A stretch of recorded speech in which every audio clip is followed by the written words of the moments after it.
each full of flesh-tearing teeth. These devils come in the dark of night, rising from the abyss to within a few hundred feet of the surface. They are large, aggressive, in-your-face squid called the Humboldt. They're one of the most formidable predators in the ocean, and almost nothing is known about them.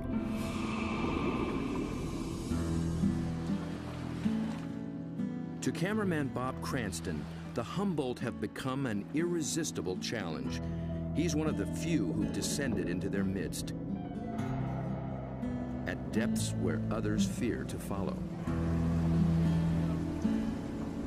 But his last encounter was a close call. It was 3 years ago in these very waters. Bob's goal was to film these beasts up close in the open ocean. The usual white filming lights create a circle of light that acts like a wall, keeping the squid at bay. So Bob descended with red lights that diffuse almost immediately.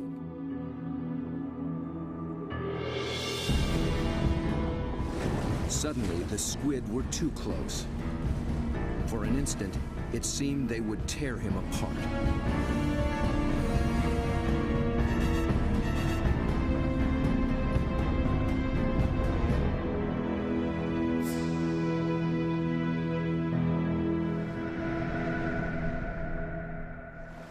It was an intense encounter that only fueled his fascination for the Humboldt. They came right for me with no fear. That got my adrenaline going. Suddenly, I was really interested in everything about these guys. I wanted to meet more of their kind. Squid and their relatives live in every ocean.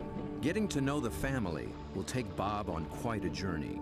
And if diving with red devils is anything to go by, he'll need the help of some top-notch guides.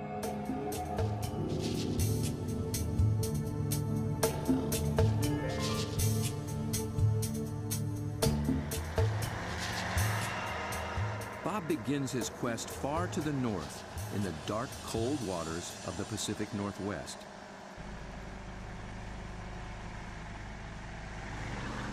In the maze of bays and inlets along the coast of British Columbia, there dwells the giant of its kind, but it's secretive and very hard to find.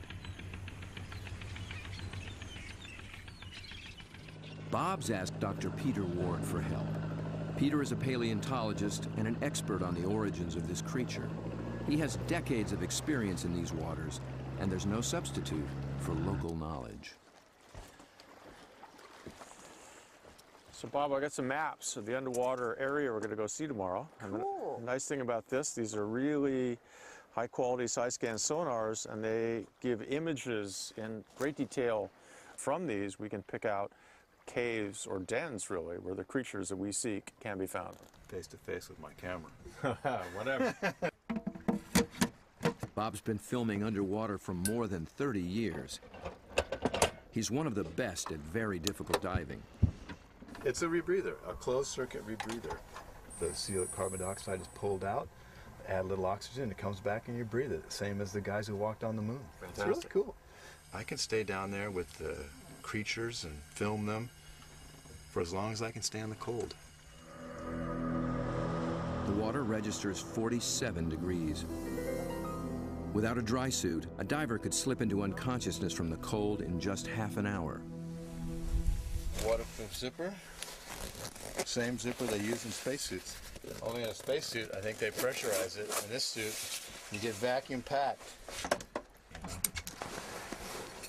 Get all these fancy lights. I think that one means low. Getting a little warm. Gotta get in the water soon.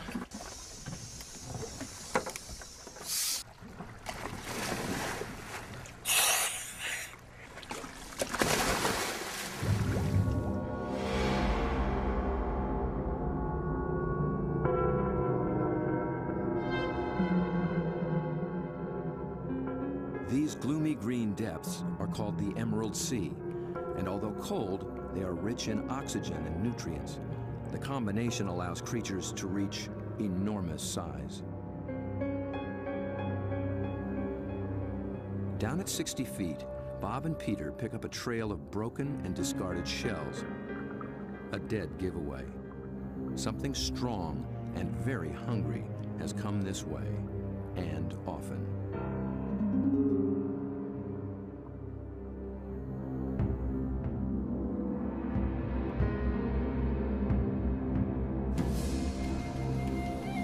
The crab should show more caution. It's up against a devious and determined predator.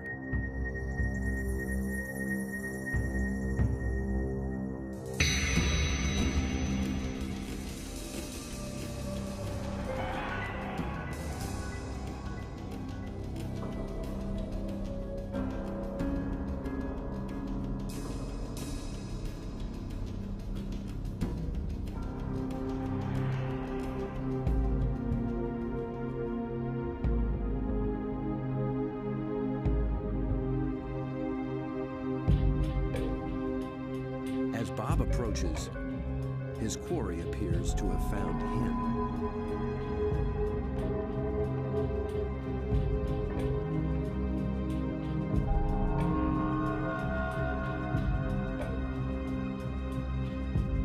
A giant Pacific octopus.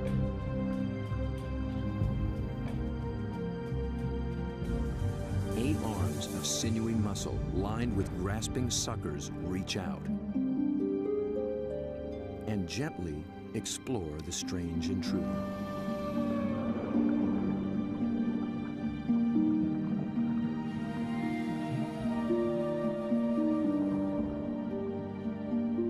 A giant can reach 20 feet from arm tip to arm tip and weigh in at 200 pounds. It's the largest octopus in the great clan called the cephalopods, the group that unites the octopus and squid. It's an ancient tribe, the first large predators in the sea. To this curious female, we're a brand new species.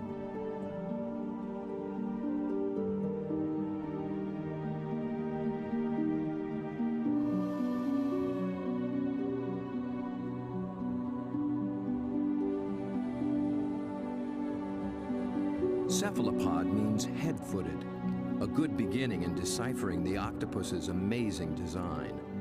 The head and body are encased in a large, soft sac, and the foot, derived from its distant relatives, the clams and snails, has become a siphon, a water jet to propel it in any direction.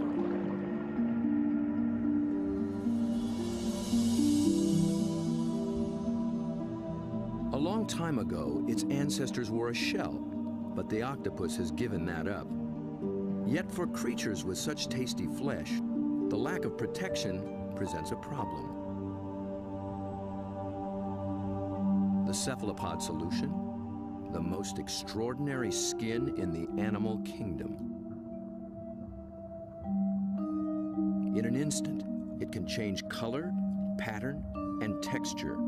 And with no bones to confine its shape, the creature can virtually disappear.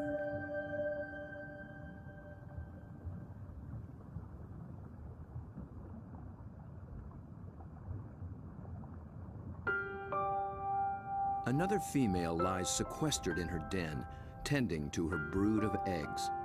She lays up to 100,000 just once in her life. When they hatch, she will die.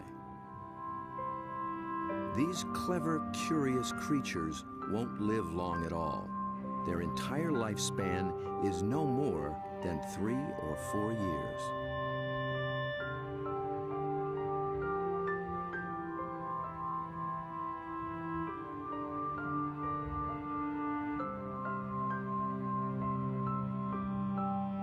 The transparent babies are no bigger than a grain of rice, but within a year, they'll be giants.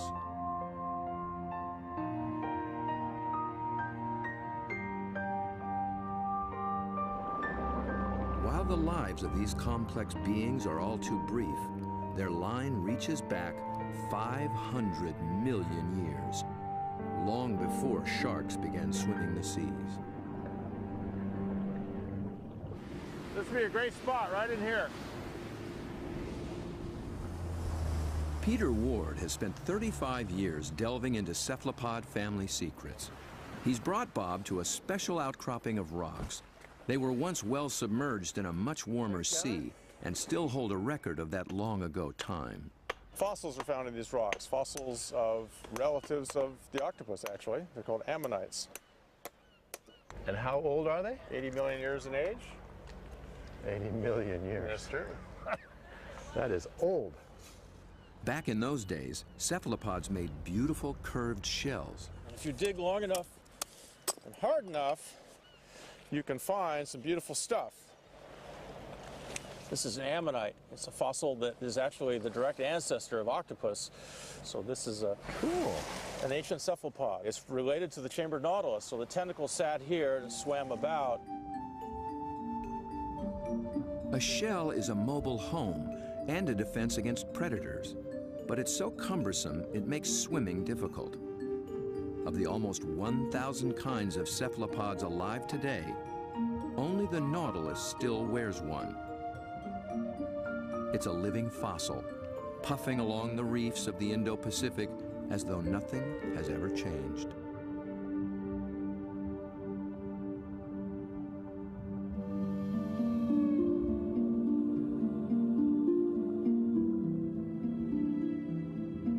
Bob returns for one last dive with the octopus.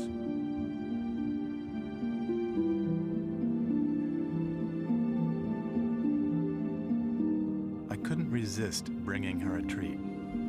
All cephalopods are carnivores, and they love crabs.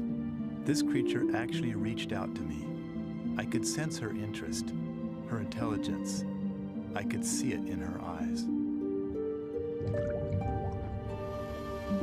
There's something about the eyes of these animals just draw human observers in, and especially with the octopus and the cuttlefish, they definitely make visual eye contact with you and maintain it.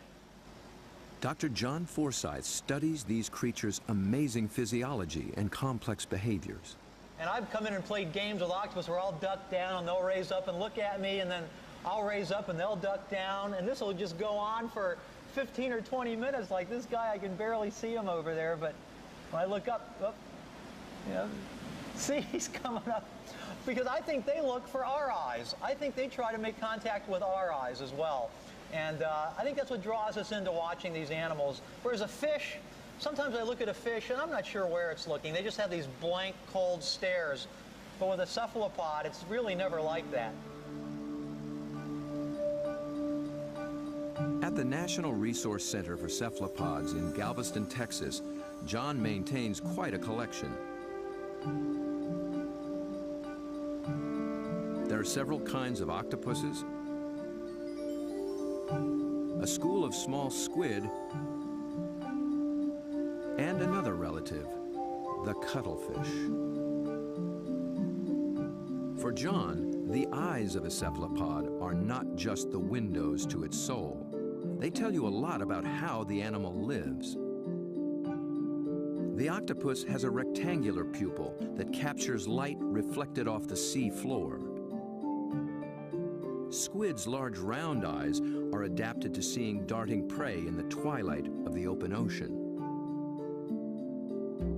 Cuttlefish dwell in both worlds, and their complex eyes can actually change shape to accommodate their travels.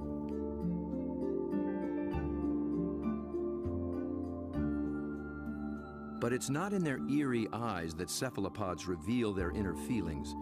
It's in their remarkable skin. Millions of tiny sacs of pigment, called chromatophores, dot their skin, each controlled by minute muscles. With a little flexing, a cephalopod can flash with rippling bands of color.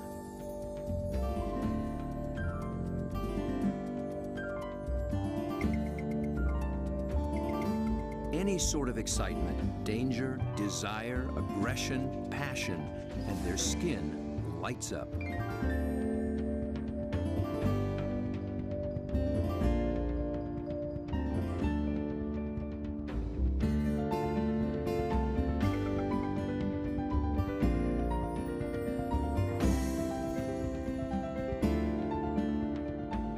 Creatures with no vocal abilities at all, this is the way they communicate, in a language of light and color.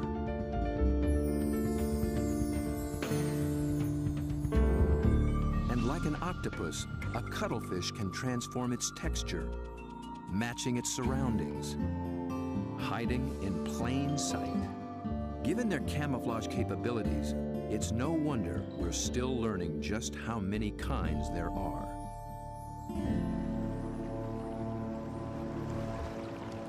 One of the hotspots for new discoveries is the narrow Lembah Strait off North Sulawesi in the island chain of Indonesia. It's a pretty scenic spot. It's joint, isn't it? John and Bob have come here looking for new species of cephalopods. It's a place primed for strange adaptations. In the shallow, warm water, light and temperatures remain constant, but the channels, inlets, bays, and lagoons create many small, separate habitats, and that leads to high diversity. This is John's fourth trip to Lembah Strait, and each time something surprising turns up. He's brought Bob to a spot called Ritaklari, which in local slang means the muck.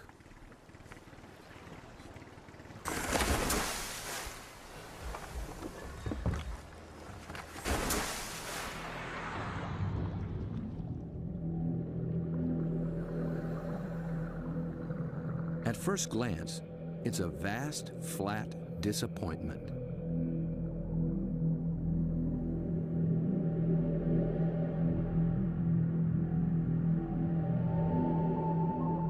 But wait here quietly, and a lot of what looks like sand begins looking back.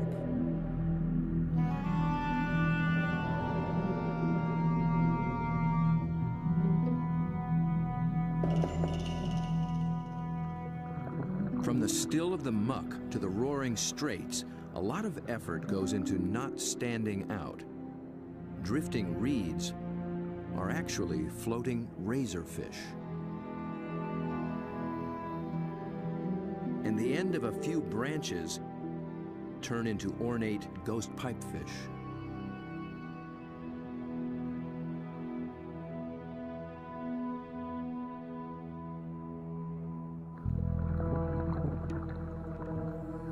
Out in the high-speed tides and swirling eddies, fish work hard to keep their footing, digging into the bottom with spine-like fins. But even creeping along on the seafloor, you still have to make a living.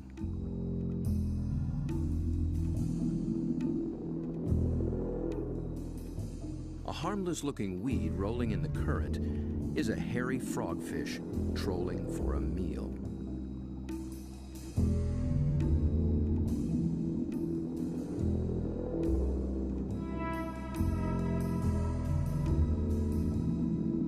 It comes equipped with its own strange lure.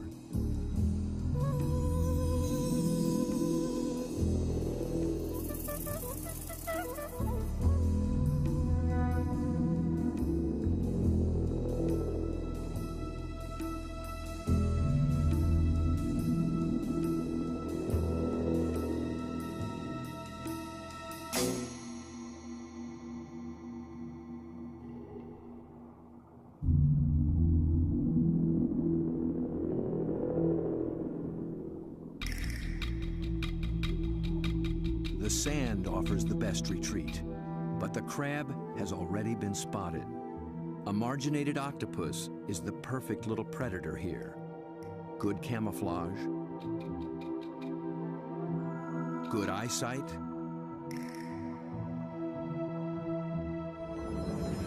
good grip.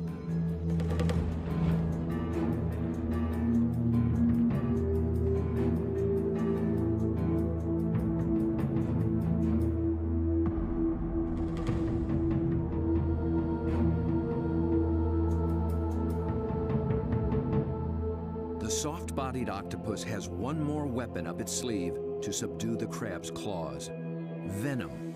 It finds a chink in the crab's armor, injects a neurotoxin, and the struggle is over.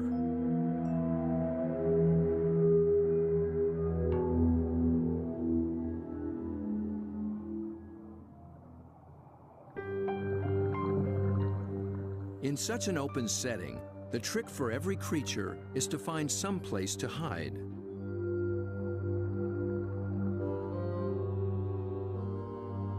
An octopus fits in just about anywhere, and John finds one tucked into a piece of discarded pipe. Perhaps there is something in cephalopod memory that recalls having a shell.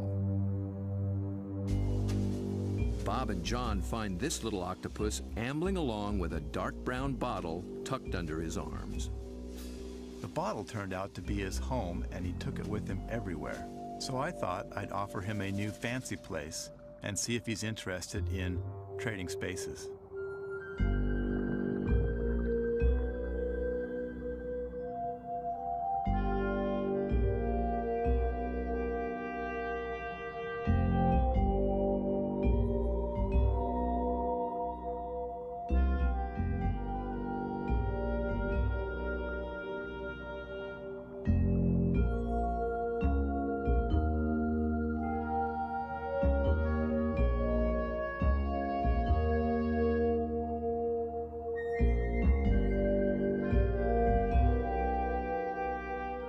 I began to worry he might get confused by this clear glass and wouldn't remember how to get back out. But after a few minutes, he slipped through the opening and went straight back to his old brown bottle. He'd made his choice. I think the clear glass was a little too bright, and besides, there's no place like home, especially when you can take it with you.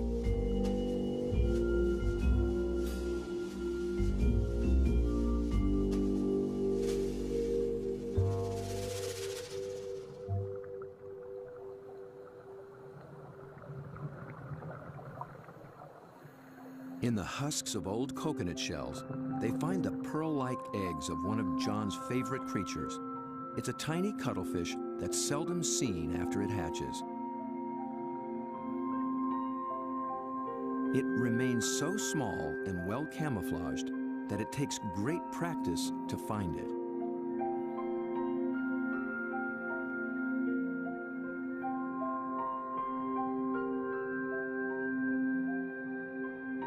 Down on the sea floor, it appears to walk across the bright stones, its rippling colors blending in and standing out. It's called the flamboyant. The flamboyant cuttlefish is really in a class by itself, even among cephalopods in a lot of ways. First of all, the vibrant, dynamic, bright colors, the brilliant yellows, the magentas, the pinks and browns. It adds on top of that these passing clouds of color as it's stalking, looking for prey. And of course, that's happening in living skin.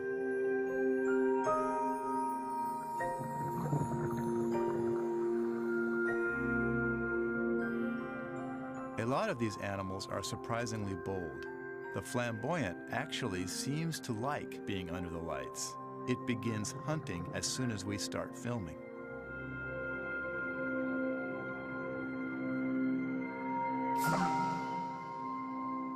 My video lights attract little shrimp and crustaceans. Perhaps the cuttlefish can even see better in the lights as well.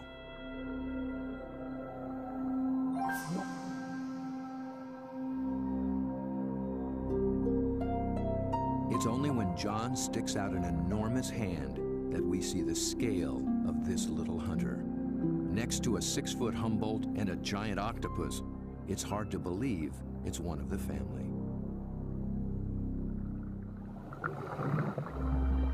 Not far away, a small octopus has been eyeing the scene. John reaches out for a better look. Every time I touch one of these animals, I'm not gripping it or holding it. My intention is never to frighten the animal in any way. However, I am trying to keep it close to where I can get a good look, but at the same time, the animal knows at any moment it can get away if it wants to.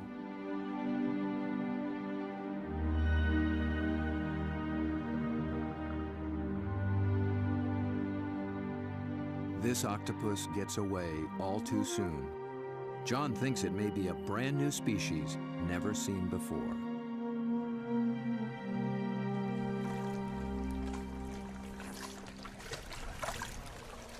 know, Bob. I'm not sure what that is, but it could be a new one. I think it could be a new species. I wasn't expecting to see that. It's not something you've seen before, huh? No, I'm not sure what that would be. It's a cool little critter. Oh, wild.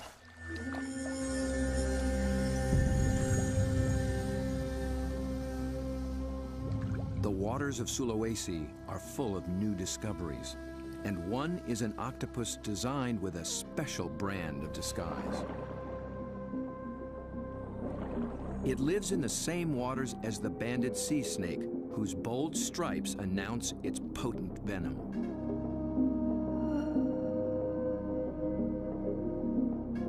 These are banded arms that can make the same impression. When disturbed, the octopus flashes and intensifies the stripes, becoming a sea serpent, coiled and deadly.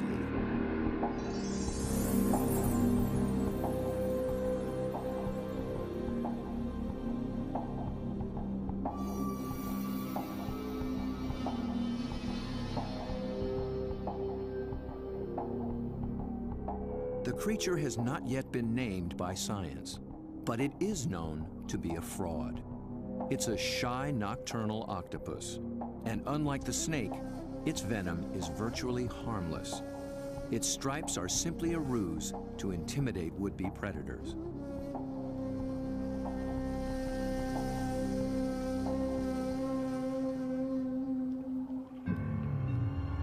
The real killer is a delicate jewel-toned creature, the blue-ringed octopus.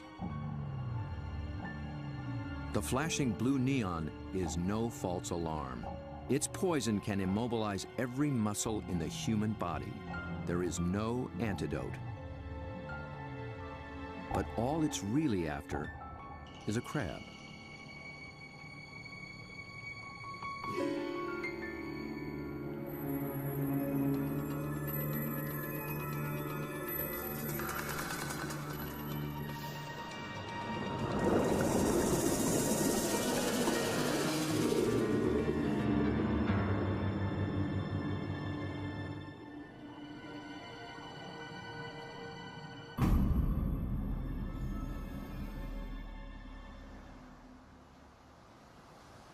The blue-ringed is notorious along the coast of Australia, but it's one of Dr. Mark Norman's favorites. As curator of marine invertebrates at Museum Victoria, his fieldwork in all 7 seas has revolutionized what we know about cephalopods. It's really hard to estimate how many species of cephalopods, or in particular octopuses, we have worldwide, because we're still in the period of discovery. They thought there was about 100 species of octopus in the world, and we've found 150 new species in the last 10 years through the Indian and Pacific Oceans and Australia and up through Asia. And these groups of animals, it's not hard to find new species. Almost everything we touch is new.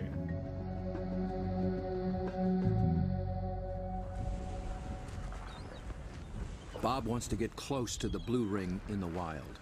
So Mark, this is a shortcut to the beach? Yep, it's a great place to collect crabs.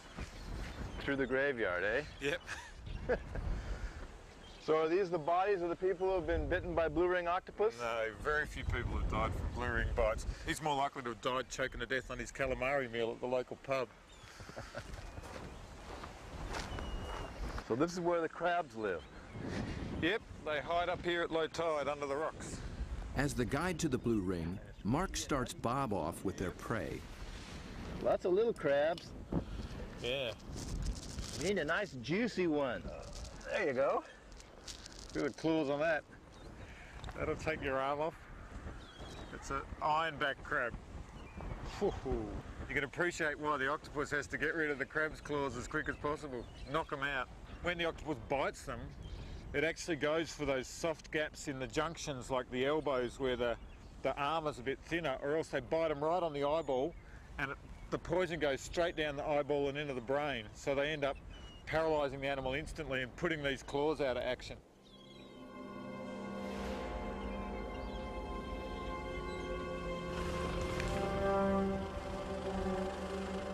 The dive begins after dark, when blue rings are most active. And it's not off some wild remote beach. The deadly blue ring lives just beneath the town pier.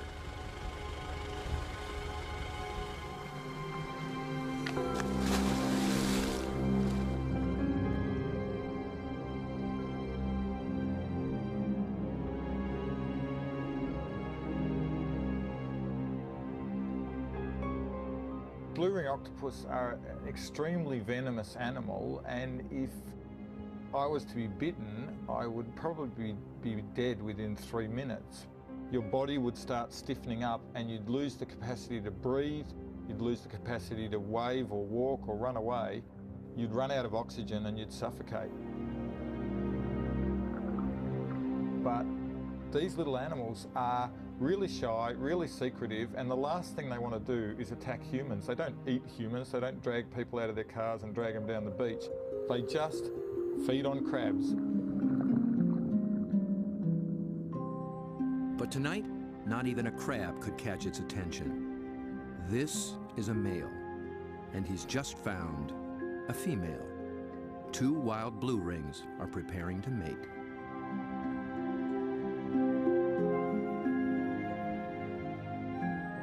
They keep their colors subdued to avoid attracting attention, especially from competing males. No flashing their electric blue. A temporary aquarium helps Bob film what happens next. After a few minutes of courtship, the male gently slips a special arm into the female's gill slit. He's depositing a packet of sperm, which she will use later to fertilize her eggs.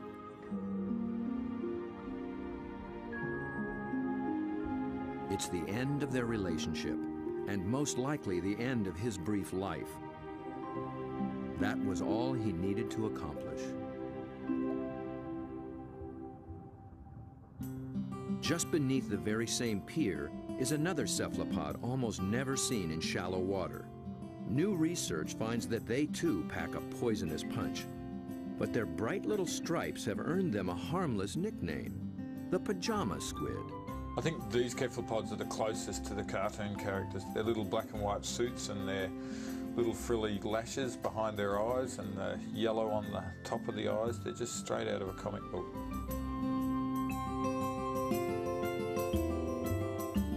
The pajama squid seem to have taken a cue from the blue rings. Males grab any passing female and then they try as hard as they can to reposition them so that they're face on, ready to mate, sort of suckers to suckers.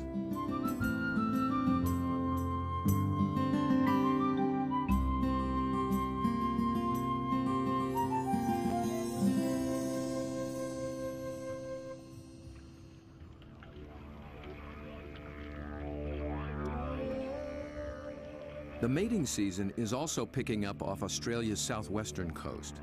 In one small bay, giant cuttlefish have begun to assemble. They leave deep water and enter the shallows once a year for 3 to 4 weeks.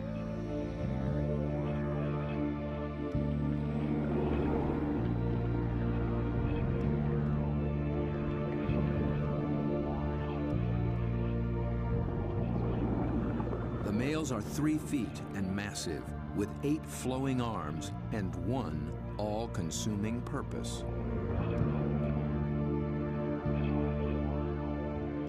A much smaller female takes refuge in the rocks.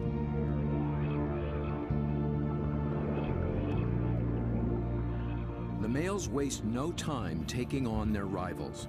They flash and ripple with aggression. Their control is so subtle that they can isolate and flex just the flank facing the opposing male. The other flank communicates a solid, dependable side to any nearby female.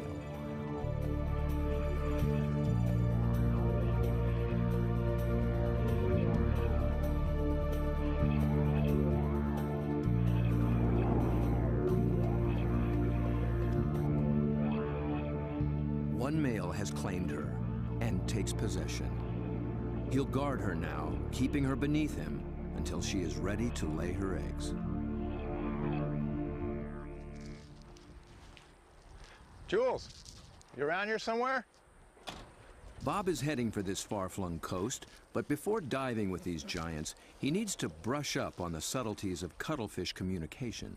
This is a crazy place to meet a scientist. Julian Finn is a leading expert on the intense social dynamics of the cuttlefish. He comes to this junkyard to scrounge up special equipment for an interesting experiment. Hey, Jules. Over here, Bob. Oh, okay.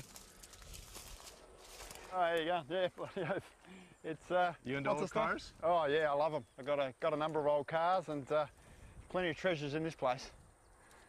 Cuttlefish speak it's a visual some kind of language, place, huh? Yeah, for and sure. What Julian do you got? wants in on the conversation. Old cars, but also got a few ideas about making something to use on these cuttlefish in Whyalla, trying to get a bit of a different shot. So Looks like junk to me. Meanwhile, the cuttlefish continue to gather.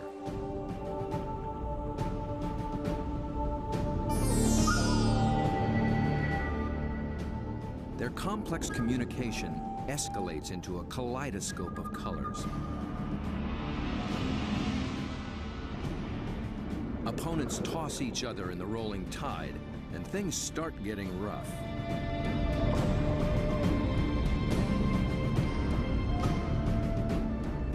The violence can rip up their all-important skin, sabotaging a male's chance to impress and intimidate.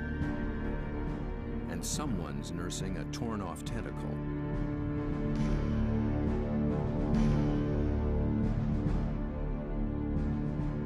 In a temporary standoff, a large male guards his female from two other heavyweights, while a little male, too small to take seriously, hovers on the sidelines.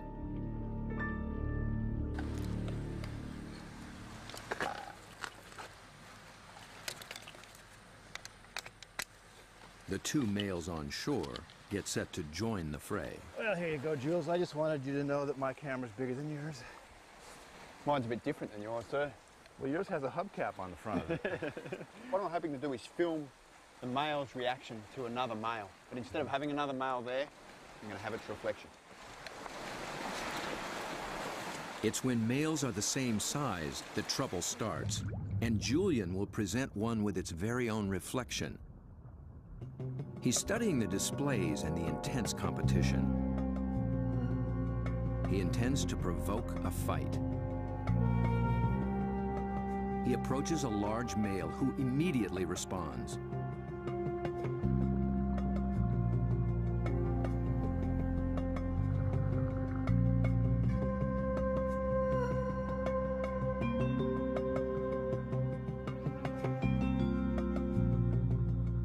The cuttlefish becomes increasingly absorbed with his own image, but instead of a conflict, the story takes a surprising turn.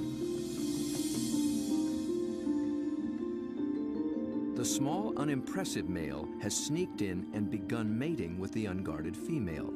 He's not signaled, nor flashed, nor dazzled. He simply grabbed the female for his own, making every attempt to look as much like her as possible.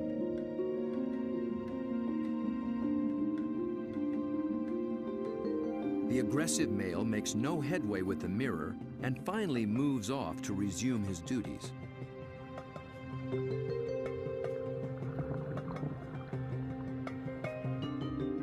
But he's still distracted, still flashing, and doesn't recognize that his female is mating right under his nose. The little male looks so like another female, he doesn't see the threat.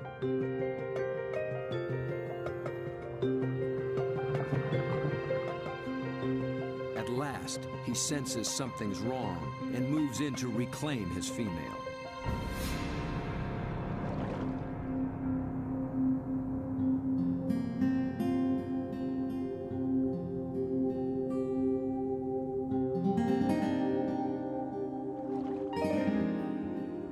To re-establish their relationship, he presents her with the gift of a crab.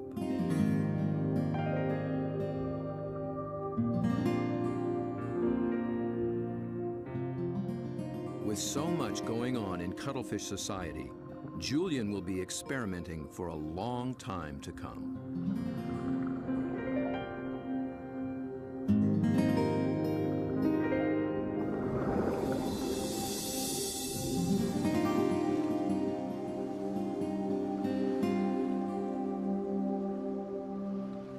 Julian's attempt to interact with the cuttlefish and crack their code has given Bob a daring but dangerous idea. Deep in the waters of Mexico, the mighty Humboldt squid flash their own mysterious signals, and Bob is determined to dive with them again. He intends to engage these aggressive predators by imitating their behavior with a display all his own.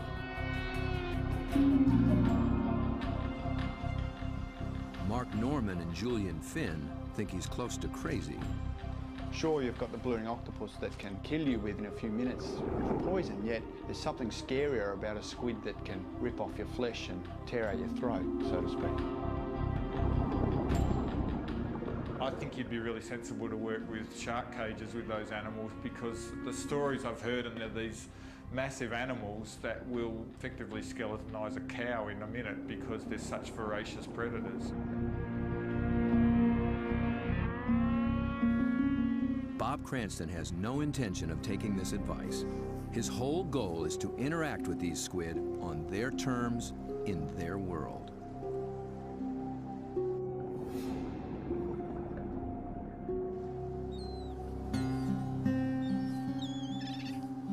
In the small town of Santa Rosalia, on the edge of the Sea of Cortez, being a fisherman takes a certain courage. We lose people every other year. Somebody dies. I had a friend that they found floating in the ocean last year. It's lucky they found him because you know they're carnivorous. They'll eat you. I mean, they will eat you. The squid will eat you. The squid will eat you. If you fall into the ocean, they'll get you with their tentacles. You'll drown, and then they'll all the rest of them will just eat you.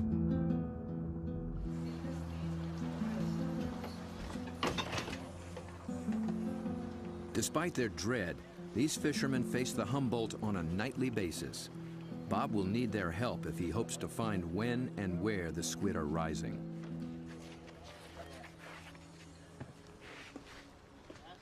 Alberto. When the Humboldt flash on and off, Bob intends to flash right back. Yo no sé. This is a flashlight, big flashlight for squid.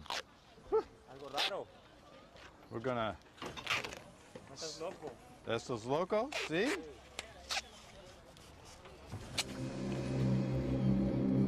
Bob knows perhaps better than anyone just what Humboldt are capable of.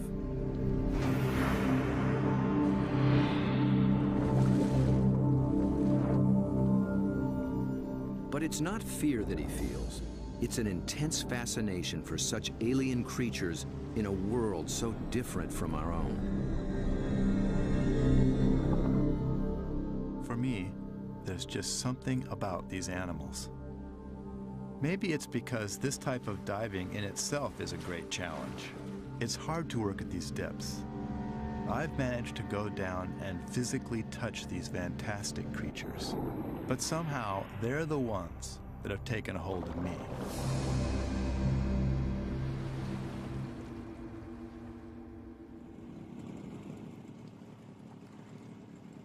He's 12 miles from shore. Aside from his assistant cameraman, there'll be no backup down below, and no source of help at all topside. There's not so much as a radio on this little boat. These are small boats, it's a big ocean. There's a language barrier between me and the fishermen who think I'm crazy to dive in the water anyway. If I disappear and drift away from this boat, the fishermen will just think the squid ate me and they won't even bother coming to look for me. Yet Bob has confidence in his own experience and in his plan. I've made up this light tube and filled it with strobe lights. The idea is that the Humboldt squid flash for communications. They flash at each other, they flash at the divers, and so I hope to elicit some kind of a reaction from these animals with this light tube.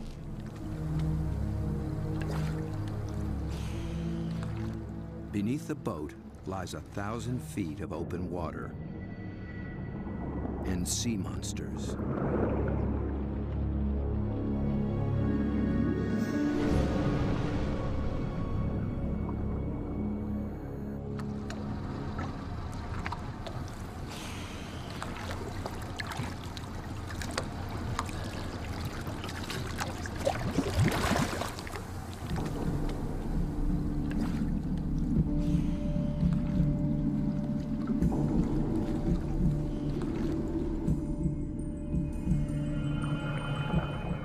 Bob descends, his homemade lightsaber a beacon in the utter darkness.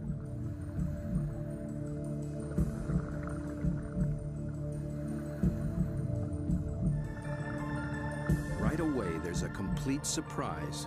Mobile arrays. They're seldom seen in a school like this. Already the night has taken on unexpected possibilities.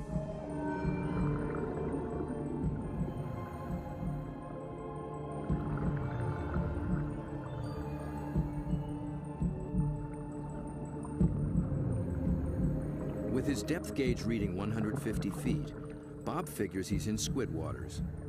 He powers up.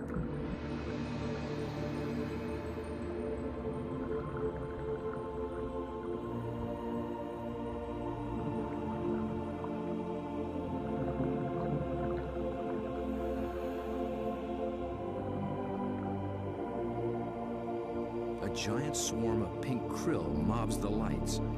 Suddenly, Bob's in the middle of a midnight feeding frenzy.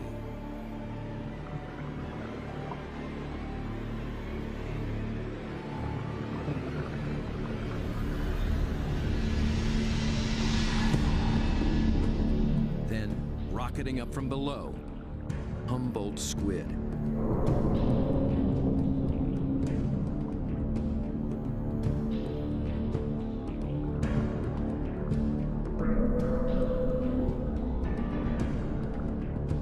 Flashing red and white. Bob tries to get clear of the krill into better visibility. And he's caught the squid's attention.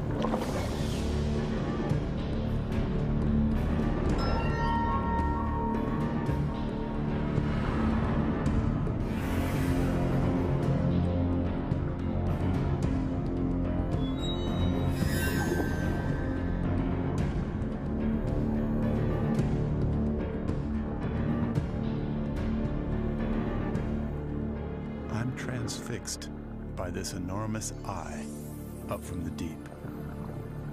I can sense this creature thinking, but I can't imagine what.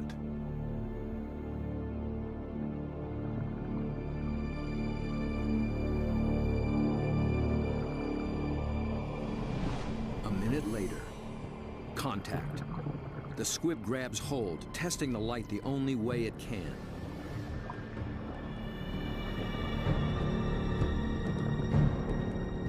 The feel of hard plastic must come as a surprise, and it circles me as though curious.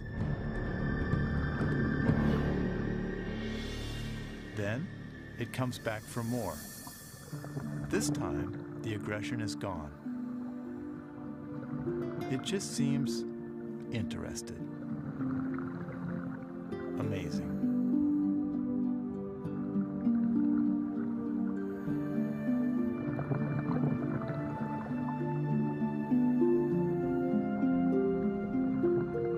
Play for a moment.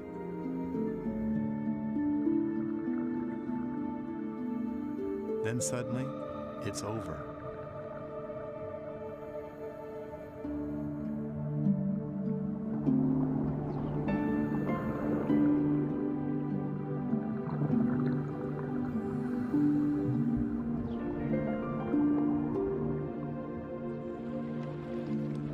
The fishermen are relieved just to see me alive.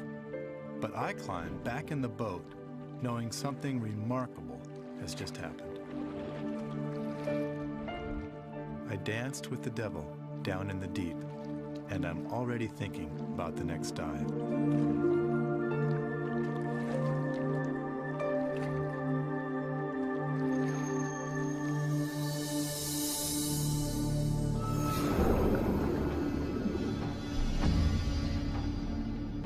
It's certain that Bob will return to dive again with the mysterious Humboldt, perhaps with a new strategy on how to make contact.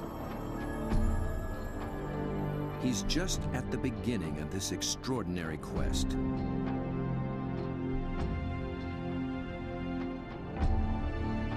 But who will he meet next time in the waters below?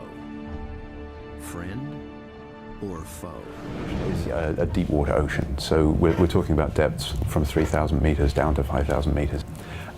Essentially, if we're looking at the Southern Ocean south of New Zealand, in this Ross Sea to New Zealand sector, we don't know very much.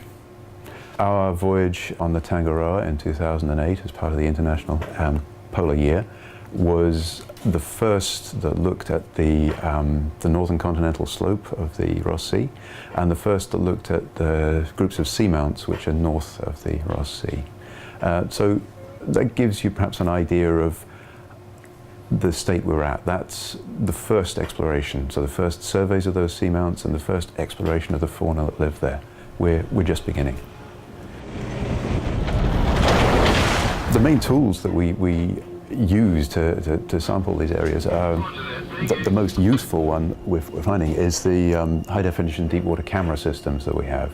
So these are, if you like, they're dangled on a wire below the ship. It's relatively straightforward technology in that respect, but it gives us an immediate picture, you can see here on the screen, of the structure of the community on the seabed. So rather than dragging trawls through it and getting a lot of broken animals that might be compressed over several kilometers of seabed, we can get a picture here without destroying anything of how those animals interact with each other and exactly how many of them there are. The biodiversity of the Ross Sea continental shelf area is high, most certainly. But if you want to compare it to other regions in the world, that becomes more problematic, because in some groups of animals, such as the sea spiders and the bryozoans, we've got much higher diversity in the Antarctic than elsewhere. And in other groups, particularly the crustaceans, so things like crabs and lobsters, much lower diversity. So it's a balance. And the reason why we have that differentiation is that the Antarctic continental shelf fauna have been isolated from the rest of the planet's systems for many millions of years. This is a sea spider, a pycnogonid, it's one of the groups which is intriguing in the Antarctic system because they're much more diverse in the Antarctic than they are in the rest of the world.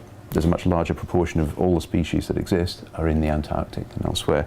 You can also, another interesting point from just looking at this one here, this magnificent thing here, is they grow very large. And this has long been noted in the Antarctic benthic fauna, is that there's a tendency in some groups towards gigantism, to growing much larger than we find them in the rest of the world. I don't know if you can get a close look on this here, but it's basically all legs. There's virtually no body to the thing. So the internal organs of the animal, they actually spread out into the legs here. It's well, unlike anything else we know about. Here's another example of a magnificent beast. This is actually a polychaete worm, so something you might find under a rock in a tide pool, but much larger. There's debate over whether the Antarctic is the reason why these things are larger, or it's just that there are lineages of these animals that have evolved in the Antarctic and don't exist anywhere else. One of the most fascinating finds from my perspective from the recent International Polar Year voyage was on one of these seamounts north of the Ross Sea. We found these extraordinary assemblages of sea lilies. These are crinoids, stalked crinoids, which, despite the name, is an animal. It's closely related to things like sea urchins and sea stars, brittle stars, the things that you'll be familiar with. But perhaps the main difference is it's anchored in one position. It's actually fixed solidly to the seabed, to the rocks. To put them in context, the only place that we've actually seen these before is in the fossil record. We've never seen anything like this before on the seabed alive. We have fossil records from all over the world where these things were extremely common, and this kind of assemblage with sea lilies, brachiopods, and very little else, it was the norm. And now we've found this on an isolated seamount, a small part of an isolated seamount north of the Ross Sea.